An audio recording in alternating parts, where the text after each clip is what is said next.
Imagine करो auditor company की auditing कर रहा है और उसको डाउट है कि जो अकाउंट रिसीवेबल बैलेंस बुक्स में शो हो रहा है वो एक्चुअली करेक्ट है भी या नहीं। अब ऑडिटर ये चीज खुद गेस नहीं करेगा, वो डायरेक्टली कस्टमर को मैसेज भेजेगा फॉर कंफर्मेशन। और यहीं से स्टार्ट होता है हमारा आज का टॉपिक, पॉजिटिव और नेगेटिव कंफर्मेशंस। कंफर्मेशन बेसिकली एक ऑडिट एविडेंस है जो डायरेक्टली थर्ड पार्टी से आता है। मतलब ऑडिटर आउटसाइडर पर्सन को वेरीफाई करने के लिए कांटेक्ट करता है, जैसे कि कस्टमर्स, बैंक्स, सप्लायर्स, क्योंकि ये एक्सटर्नल एविडेंस यूजुअली ज्यादा रिलायबल होता है। अगर हमारा क्लाइंट बोल रहा है कि हमने अपने कस्टमर से 10 लाख रुपीज लेने हैं, तो ऑडिटर ये चीज डायरेक्टली कस्टमर से कंफर्म कर सकता है through external evidence that are confirmations. Confirmations हमें हमारा डिटेक्शन रिस्क रिड्यूस करने में हेल्प करते हैं, बिकॉज ये एक इंडिपेंडेंट ऑडिट एविडेंस होता है जो कि हमें एक्सटर्नल सोर्स से मिलता है, जिससे हमारी ऑडिट क्वालिटी इंप्रूव होती है। कंफर्मेशंस मेनली टू टाइप्स के होते हैं, पॉजिटिव एंड नेगेटिव कंफर्मेशन। दोनों का पर्पस तो सेम होता है, एविडेंस कलेक्ट करना, बट इनका वर्किंग स्टाइल डिफरेंट है। पॉजिटिव कंफर्मेशन में हम थर्ड पार्टी से रिस्पॉन्स मांगते हैं कि उनको रिप्लाई करना है कि वेदर बैलेंस इज करेक्ट और नॉट। इसका मतलब इसमें रिप्लाई कंपलसरी है, इसलिए ये हाई एश्योरेंस प्रोवाइड करता है। वेयरएज नेगेटिव कंफर्मेशन में ऑडिटर बोलता है कि सिर्फ तब रिप्लाई करना अगर इंफॉर्मेशन इनकरेक्ट हो। ठीक है, अगर रिप्लाई नहीं भी आता तो ऑडिटर इस सिचुएशन में ज्यूम कर लेता है कि बैलेंस करेक्ट है, तो ये हमें लेस एश्योरेंस प्रोवाइड करता है। अब हम पॉजिटिव कंफर्मेशन को एक सिंपल फ्लो के साथ समझते हैं। सबसे पहले ऑडिटर कंफर्मेशन रिक्वेस्ट सेंड करता है, ठीक है, to the third party, for example customer. ठीक है, वो रिक्वेस्ट में मेंशन करता है बैलेंस, और कस्टमर उस बैलेंस को चेक करके रिप्लाई करता है। इसमें रिप्लाई करना हमेशा कंपलसरी होता है, that is all selected parties must respond.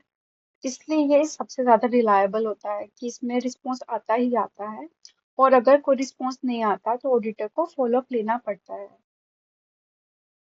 And अगर नेगेटिव कंफर्मेशन प्रोसेस फॉलो कर रहे हैं तो ऑडिटर नेगेटिव कंफर्मेशन रिक्वेस्ट भेजता है, ठीक है, बट वो कस्टमर को बोलता है कि उनको सिर्फ तभी रिप्लाई करना है अगर कोई डिसएग्रीमेंट है। अगर वो कुछ रिप्लाई नहीं करेंगे तो एज्यूम करेंगे कि जो भी बैलेंस है वो करेक्ट है।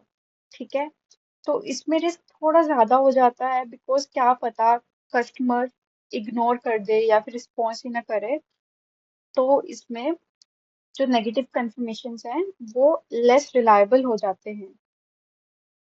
तो अब हम एक क्विक कंपैरिजन करते हैं इन दोनों में।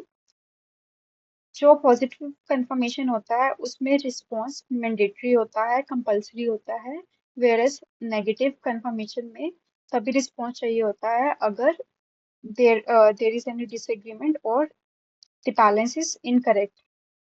इसमें पॉजिटिव कंफर्मेशन में अगर कोई रिस्पॉन्स नहीं आता तो हम सेकंड फॉलो अप लेते हैं, वेयरएज नेगेटिव कंफर्मेशन में हम एज्यूम कर लेते हैं कि करेक्ट बैलेंस ही होगा। पॉजिटिव कंफर्मेशन में एश्योरेंस लेवल हाई होता है और नेगेटिव में लो होता है। हम पॉजिटिव कंफर्मेशन तब यूज करते हैं जब रिस्क हाई होता है, या फिर जो बैलेंस अमाउंट है वो मटेरियल है, या फिर कोई नया क्लाइंट है। और नेगेटिव कंफर्मेशन तब यूज करते हैं जब रिस्क लो हो, या फिर बैलेंस इतना मटेरियल ना हो, वो इमटेरियल हो, या फिर इंटरनल कंट्रोल्स ही बहुत अच्छे हैं।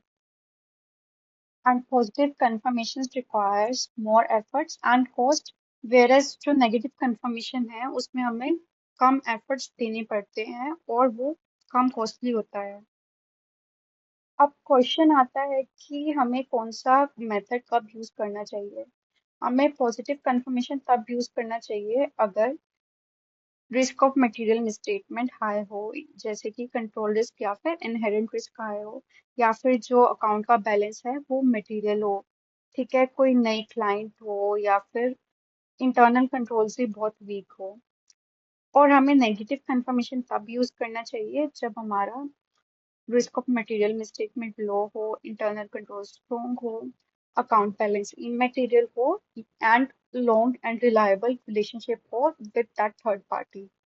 ठीक है, बट ये चीज भी हमें ध्यान में रखनी है कि नेगेटिव कंफर्मेशन इन सिचुएशंस में अप्रोप्रिएट नहीं है, बिकॉज ये हाई रिस्क एरियंस है, जैसे कि कैश बैलेंसेस, गारंटीज, प्लेजेस या फिर कंटिजेंटी लायबिलिटीज। इसमें हमें पॉजिटिव कंफर्मेशन ही यूज करना चाहिए।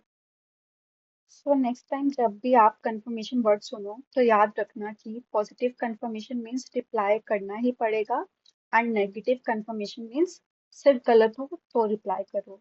That is positive is equals to higher assurance and negative is equals to lower assurance. अगर आपको वीडियो हेल्पफुल लगी तो please like, share and subscribe for more audit concepts.